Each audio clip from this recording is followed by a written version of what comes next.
Para a mesa, o painel Reforma Política Eleitoral, regras mais claras e democráticas, o papel da comunicação e compliance eleitoral. Eu convido o consultor legislativo da Câmara dos Deputados e que foi também secretário-geral do TSE, Carlos Eduardo Frazão. Convido também o Lúcio Renó, professor do Instituto de Ciência Política da UNB e presidente da Codeplan. Convido também Luiz Inácio Adams, ex-advogado-geral da União e sócio das práticas de contencioso, arbitragem e compliance. E para moderar esta mesa, eu convido o Bruno Hoffmann, presidente do CAMP. Eu passo a palavra e a moderação deste trabalho ao presidente, desejando a todos um ótimo trabalho.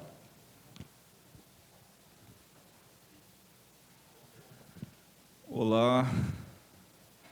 Bem, pessoal, eu acho que até a razão de eu fazer questão de moderar esse painel foi que, realmente, para a gente, acho que vocês viram nos debates que a gente tem feito, no meu discurso de abertura, que realmente a reforma política e a maneira como que o CAMP quer estar mais ativo nesse processo de construção, ele é realmente muito fundamental, ele é extremamente estratégico e uma das principais razões do CAMP existir.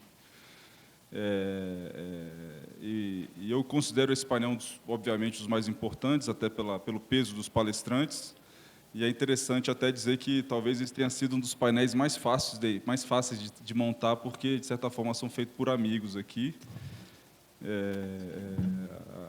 O mais difícil foi a deputada Sheridan, que não tinha nenhum contato com ela anterior, mas fui muito bem recebido pela equipe dela, mas, infelizmente, uma tragédia familiar impossibilitou dela estar aqui hoje. Também seria muito importante ver essa perspectiva dela como relatora da última reforma política eleitoral.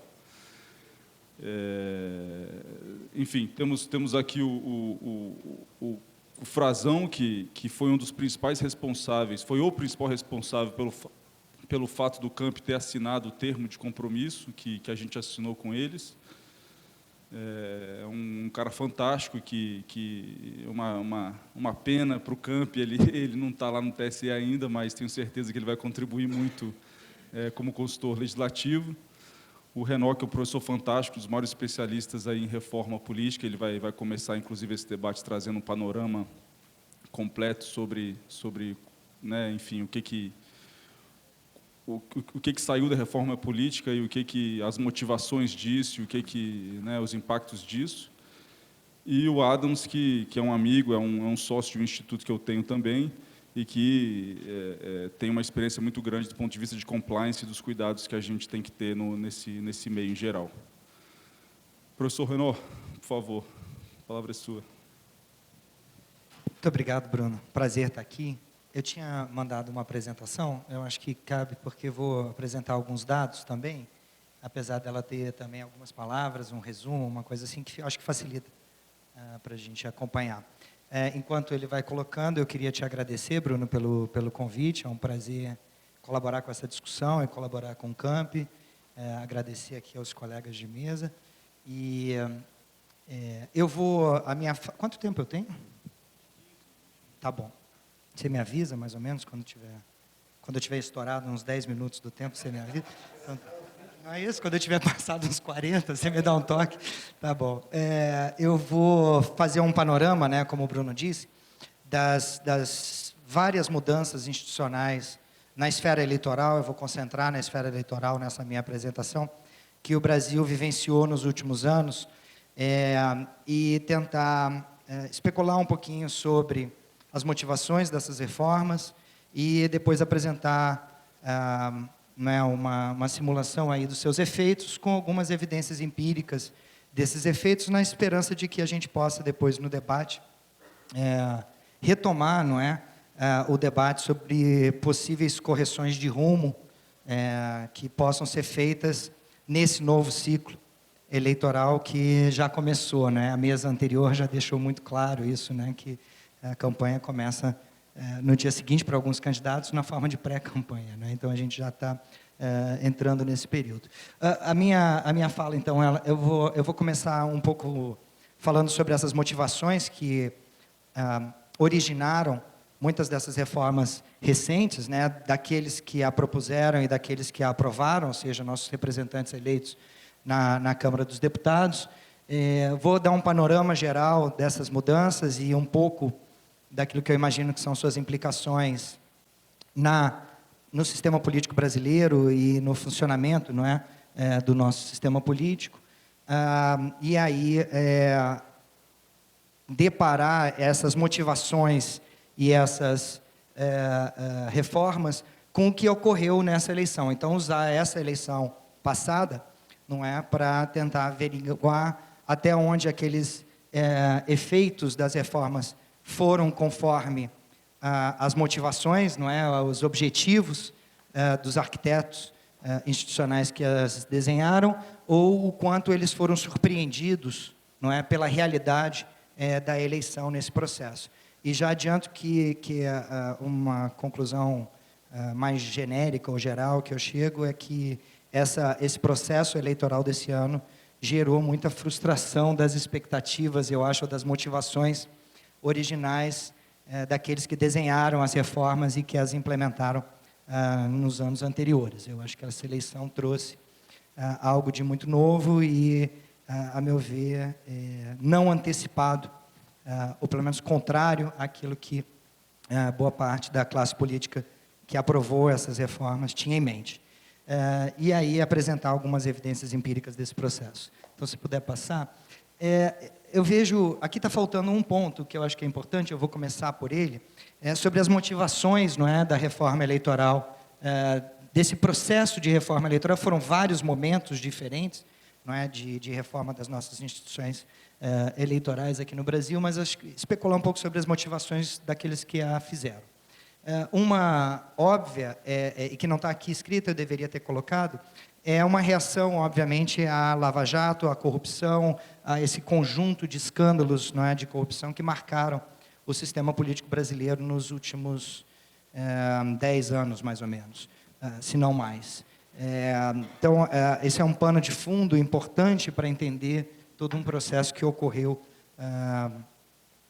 nos últimos 4, 5 anos de mudança das nossas instituições e que a gente tem que sempre ter ali em mente. Então, algumas dessas propostas, e aí fica claro para mim, como, por exemplo, as mudanças nas regras de financiamento de campanha, estão muito atribuídas e muito relacionadas a esse clima geral, né, que se criou no país, ou que se estabeleceu no país, de associação do financiamento de campanha, Caixa 2, a corrupção, a propina, que gera esse ciclo bastante vicioso e que está amplamente agora noticiado e até documentado em alguns casos.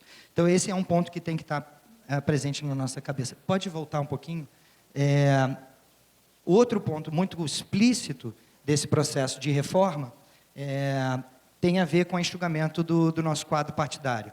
Há um diagnóstico no nosso sistema político dele ser hiperfragmentado, né, de você ter um número efetivo de partidos extremamente elevado no Brasil e que isso é prejudicial para a governabilidade do sistema. É muito difícil construir maiorias estáveis, maiorias previsíveis e que, portanto, o Brasil precisaria de um enxugamento do quadro partidário. Então, há uma pretensão em uma parte dessas reformas, principalmente no que diz respeito à cláusula de desempenho, a proibição de coligações eleitorais, no sentido de enxugamento do quadro partidário. Então, acho que esses dois pontos, corrupção e talvez enxugamento do quadro partidário, visando governabilidade, são duas razões manifestas, né, pela classe política para a implementação das reformas que ocorreram recentemente. Eu acho que há algumas outras que não são tão manifestas, mas não são tão veladas assim também.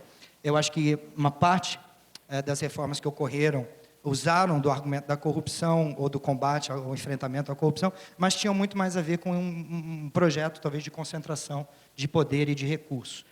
O financiamento público de campanha, se por um lado ele talvez reduza a incidência de Caixa 2, ele certamente concentrou recursos públicos nos maiores partidos do Brasil, e isso vai ficar claro depois com as evidências que eu apresento. Então, teve também toda uma motivação ou uma intenção de autopreservação, que eu acho que é um ponto que eu vou tocar aqui na minha fala, na minha apresentação, que eu acho que foi uma motivação muito forte da classe política no seu projeto de reforma institucional desse período.